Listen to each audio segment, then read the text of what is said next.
Festive cell में कोई deal अगर वायरल हो जाए तो हम ये अज्यूम कर लेते हैं कि वो प्रोडक्ट एकदम बढ़िया होगा। जब कोई प्रोडक्ट लॉन्च होता है 999 में, लेकिन लिमिटेड टाइम ऑफर में 599 में होता है, शायद 599 ही उसकी रियल वैल्यू थी। When one cooking trend goes viral, everybody starts posting recipes of the same thing. Are they all chefs? No. मैंने एक म्यूचुअल फंड खरीदा ऑफिस में just because everyone was buying it. And same brain shortcuts. सीधे financial traps में आ जाते हैं। आज का बैटल है crowd wisdom versus individual stupidity. Learn the art of investing on MoneyWise.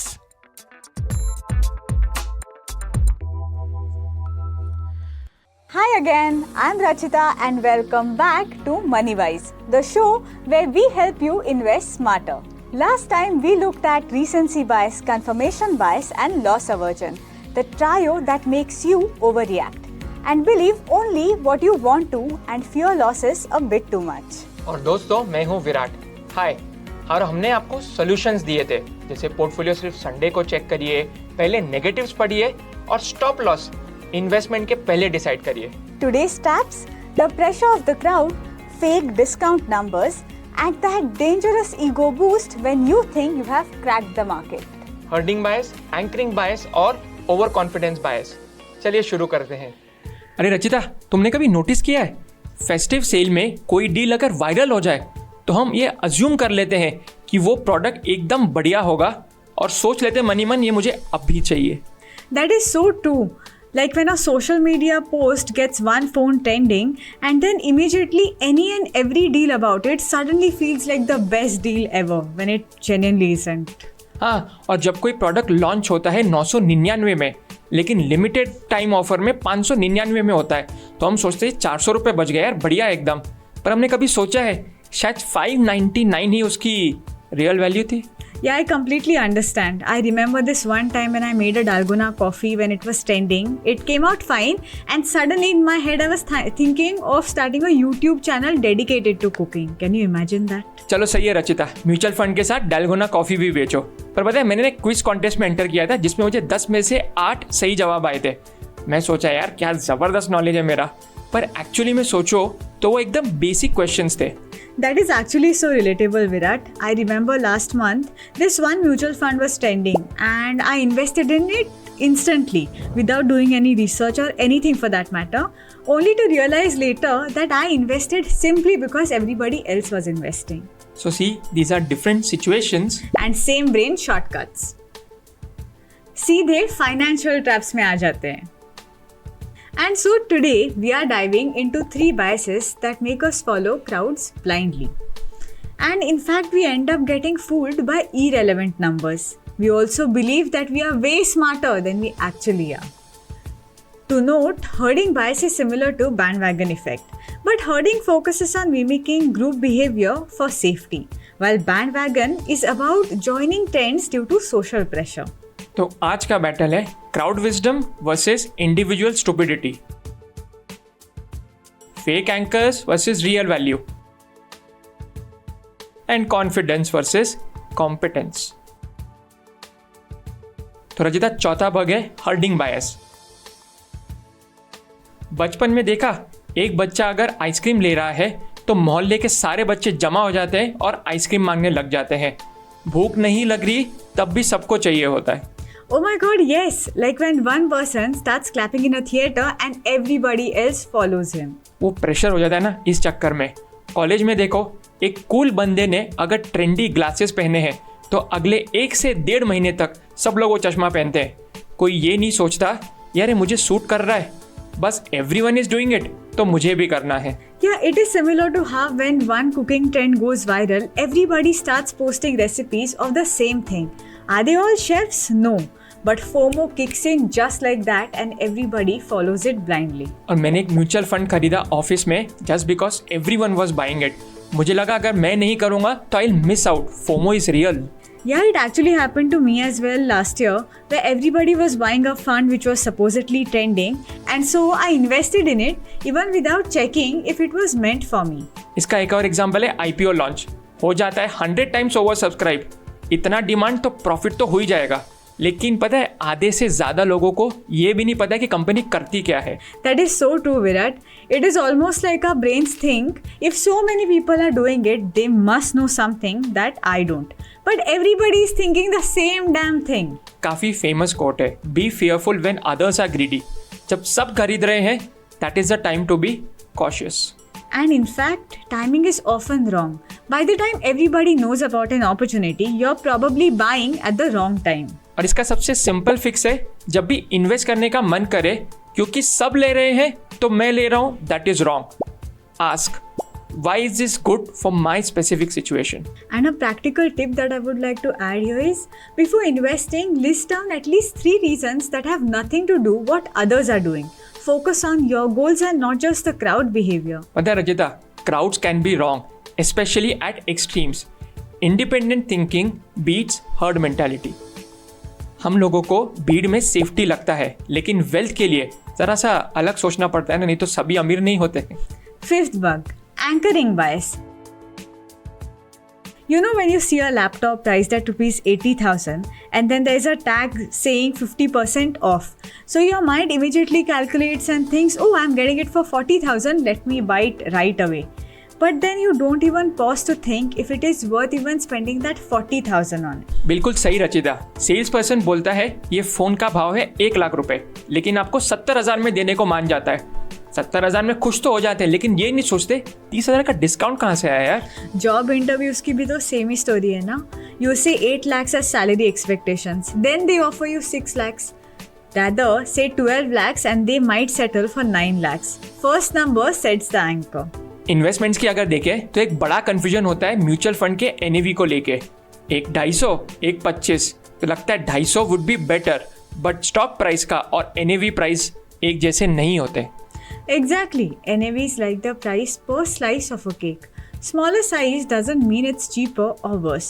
It is just how the fund's assets are divided. Performance matters, not just NAV number. पता है Rajitha, car showroom में पहले 15 लाख का मॉडल दिखाएंगे हमें, फिर 10 लाख का दिखाएंगे, तो हमें लगता है यार 10 लाख का थोड़ा रीजनेबल है, I think I should by this. पर बजट तो हमारा सिर्फ 8 लाख का था ना यार. Even travel websites do this often. They show 50,000 hotel package first and then 30,000 feels like a deal. It's called decoy pricing. बिल्कुल सही, डिकॉय प्राइसिंग. बैंक्स बोलता है 10 लाख का प्री अप्रूव्ड लोन है, तो हमें लगता है 10 लाख का EMI तो ले सकता हूँ मैं, पर अफोर्डेबिलिटी कौन कैलकुलेट करेगा Virat. Yeah, like in mutual funds, if you see last year's price at rupees 500 and the current price is rupees 400, that doesn't automatically make it a great deal. Because fundamentals देखने चाहिए, not random highs.